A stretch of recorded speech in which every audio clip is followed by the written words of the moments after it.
Dalam lanskap batin setiap individu, terdapat sebuah taman yang dipupuk oleh kebaikan, kerja keras, dan niat-niat murni. Namun, ada dua bara api yang, jika diabaikan, memiliki potensi untuk melahap habis seluruh taman itu: iri, hasad, dan dengki, ghil.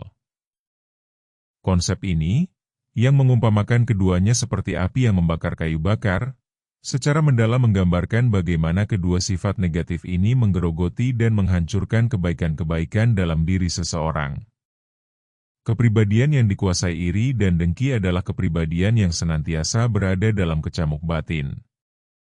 Mereka melihat keberhasilan, kebahagiaan, atau karunia yang diterima orang lain bukan sebagai inspirasi atau tanda kebesaran ilahi, melainkan sebagai ancaman atau kekurangan pada diri mereka sendiri. Alih-alih bersukacita atas kebaikan orang lain, hati mereka dipenuhi dengan rasa tidak puas, kebencian tersembunyi, dan keinginan agar nikmat itu lenyap dari orang lain. Sifat iri membuat seseorang buta terhadap anugerah yang telah ia miliki.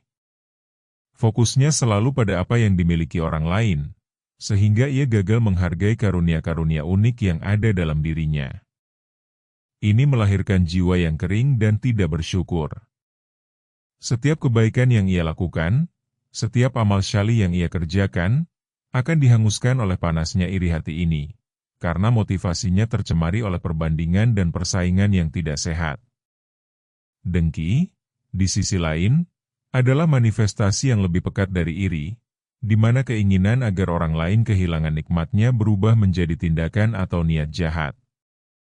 Kepribadian yang dengki mungkin secara aktif mencari cara untuk merugikan orang lain, menyebarkan fitnah, atau bahkan menghalangi kebaikan.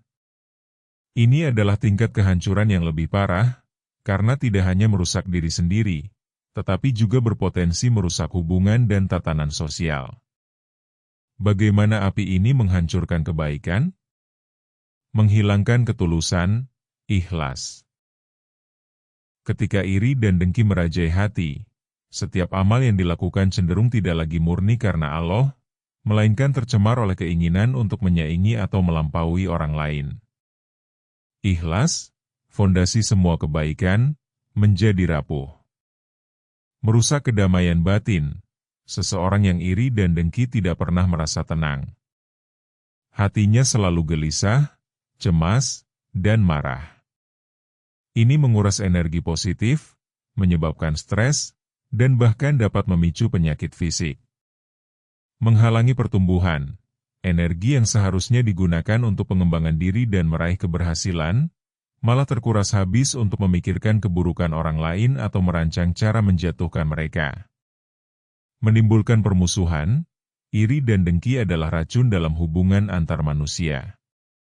Mereka merusak persahabatan, memicu konflik, dan menciptakan lingkungan yang penuh kecurigaan. Mengikis pahala, seperti yang digambarkan dalam perumpamaan, kebaikan-kebaikan yang telah susah payah dikumpulkan, pahala amal syalih. Bisa lenyap seperti kayu bakar yang hangus terbakar, akibat dominasi sifat-sifat tercela ini. Untuk membangun kepribadian yang kokoh dan sehat, menjauhi iri dan dengki adalah sebuah keharusan mutlak. Ini memerlukan muhasabah, introspeksi diri, yang jujur, mengakui keberadaan bibit-bibit iri dalam hati, dan secara aktif melawannya. Langkah-langkahnya meliputi membangun rasa syukur, fokus pada karunia yang telah diterima, bukan pada apa yang dimiliki orang lain.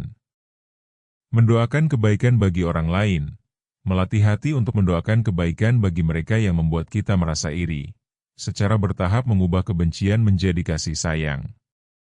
Mengingat Allah, menyadari bahwa setiap karunia adalah pemberian Allah, dan Allah memberi sesuai kehendaknya. Fokus pada diri sendiri, mengalihkan energi dari membandingkan diri dengan orang lain menjadi mengembangkan potensi diri. Dengan menjauhi api iri dan dengki, kepribadian seseorang akan tumbuh dalam ketenangan, kemurnian, dan keberkahan. Taman kebaikan dalam dirinya akan tetap subur, memancarkan manfaat bagi diri sendiri dan lingkungan.